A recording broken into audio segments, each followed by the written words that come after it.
வணக்கம். பராசக்தி திரைப்படம் நேற்று தியேட்டர்ல பார்த்தேன்.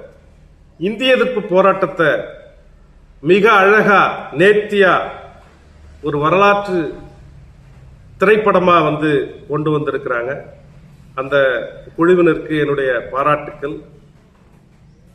தமிழ் உணர்வு, தமிழுக்காக நடந்த பெரும் போராட்டம், தியாக உணர்வு, உயிர் இழப்பு அப்படின்ற மாதிரி அந்த திரைப்படத்தை பார்க்கும் பொழுது எவ்வளவு பெரிய தியாகத்தை நம் முன்னோர்கள் செஞ்சிருக்கிறாங்கன்றத அந்த திரைப்படத்தில் பார்க்க முடிஞ்சது. கண்டிப்பா இந்த திரைப்படத்தை இன்றைய தலைமுறையினர் கட்டாயம் பார்க்கணும். ஏன் அப்படின்னு சொன்னா, இந்தி திணிப்புன்னு நம்ம கேள்விப்பட்டிருக்கிறோம். மொழி போராட்டம் நம்ம கேள்விப்பட்டிருப்போம், புத்தகத்துல படிச்சிருப்போம், மற்றவங்க சொல்லி கேள்விப்பட்டிருப்போம். ஆனா அவ்வளோ அழகா திரையில அந்த 2.5 மணி நேரம் ஒரு திரைப்படம் ஒரு தியாகத்தை சொல்லக்கூடிய ஒரு படமா இருக்கு. கண்டிப்பா நாம எல்லாரும், இன்றைய தலைமுறை எல்லாரும் அந்த திரைப்படத்தை பார்க்கணும்னு ஒரு வேண்டுகோளை வைக்கிறேன். புறநானூற்று படை அப்படின்ற ஒரு மூமெண்ட் அந்த திரைப்படத்துல உருவாகுது. அந்த மூமெண்ட் தான் ஒரு பெரும் போராட்ட தீய பத்த வைக்குது. அது என் வாழ்க்கையில ஒரு பெரிய கனெக்டிவிட்டியை ஏற்படுத்தக்கூடிய ஒரு மூமெண்டா நான் அதை பார்த்தேன். மொழி உணர்வுக்காக, மொழி போராட்டத்திற்காக, இந்தி எதிர்ப்புக்காக உருவாக்கப்பட்ட அந்த போராட்ட குழு எப்படி திட்டமிடுது, எப்படி அடுத்த கட்ட போராட்டத்தை கொண்டு செல்லுதுன்றத அந்த திரைப்படம் அழகா காட்டுச்சு. அது மாதிரி தான் 2013 தம்பி பாலச்சந்திரன் படுகொலைக்கு பிறகு தமிழீழத்திற்கான மாணவர் போராட்ட குழு என்கின்ற ஒரு போராட்ட குழுவை கட்டியமைச்சு தமிழ்நாடு முழுக்க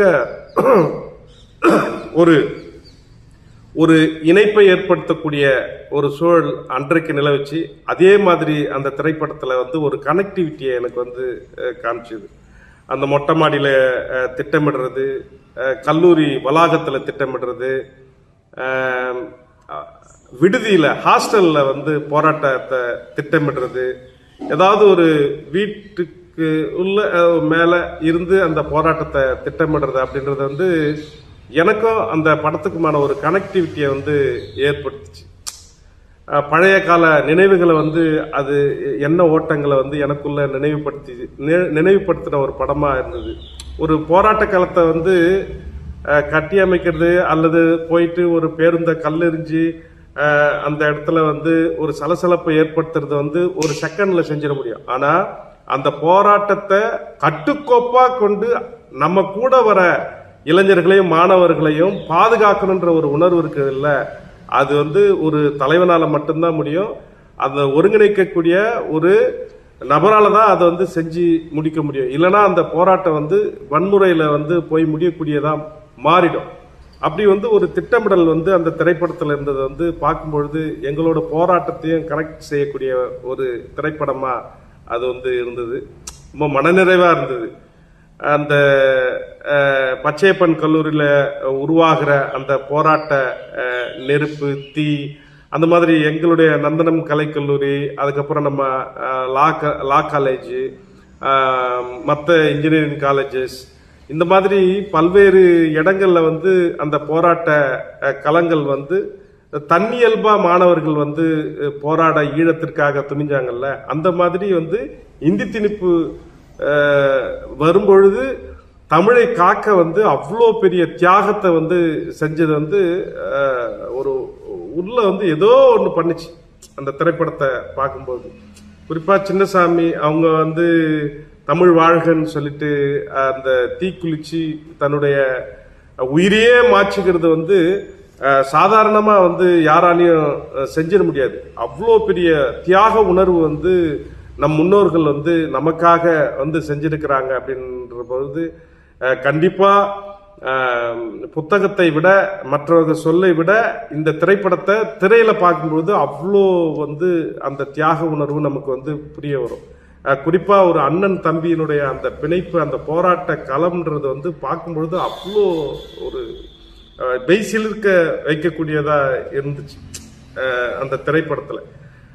பெண்களுடைய பங்கேற்பு, பெண்களை கூட்டி நிக்க வச்சு அவங்கள தாக்குறது, பொதுமக்களை வந்து தாக்குறது, சுட்டு தள்ளுறது, ஒரு ஒரு ஒரு குழந்தை வச்சிருக்கிறேன் சுடாதீங்க அப்படின்னு சொல்லும்போது சுடுங்கன்னு சொல்றான் பாத்தீங்களா, அந்த ரவி மோகன் கேரக்டர் வந்து அது ஒட்டுமொத்த அந்த பார்ப்பனிய ஆரிய திமிரை வந்து காட்டினதாக தான் நான் பார்க்கிறேன். அது ஒரு கோர முகம், அந்த ஒரே ஒரு முகம் வந்து யார் இருந்தாலும் இல்லாட்டினாலும் அதனுடைய அஜெண்டாவை திணிக்கக்கூடிய இடத்துல வந்து அந்த முகம் வந்து அவ்வளோ ஒரு பியூட்டிஃபுல்லா வந்து அந்த இயக்குனர் வந்து அந்த திரையில வந்து காமிச்சாங்க.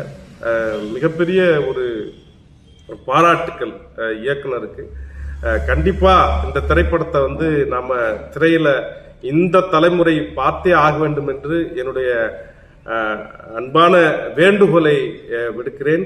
குறிப்பா இந்த பொள்ளாச்சி மையப்படுத்தி அந்த தாக்கப்பட்ட ஒரு பெரும் தாக்குதல் இருக்குல்ல, 6 பேர் தான் இறந்தாங்கன்ற மாதிரி சொல்றாங்கல்ல, 200க்கும் மேற்பட்டவங்க வந்து கொடூரமா தாக்கப்பட்டாங்க அப்படின்ற மாதிரி அந்த திரைப்படத்துல சொல்றது வந்து நம்மளுடைய அதாவது ராணுவத்தை கொண்டு தாக்குதல் வந்து நடைபெற்றுச்சு அப்படின்னு சொன்னா எவ்வளோ பெரிய கொடூரம் வந்து தமிழ்நாட்டில் நிகழ்த்தப்பட்டிருக்கோம் அப்படின்றத வந்து நம்ம வந்து யோசிச்சு பார்க்க முடியுது.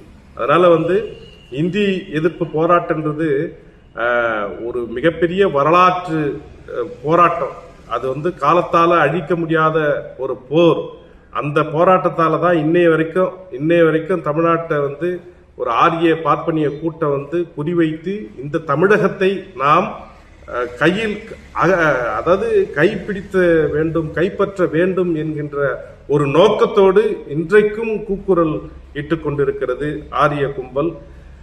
இவ்வளோ அழகான ஒரு திரைப்படத்தை நீங்க போயிட்டு திரையில பார்க்கணுன்றது என்னுடைய வேண்டுகோள். நன்றி, வணக்கம்.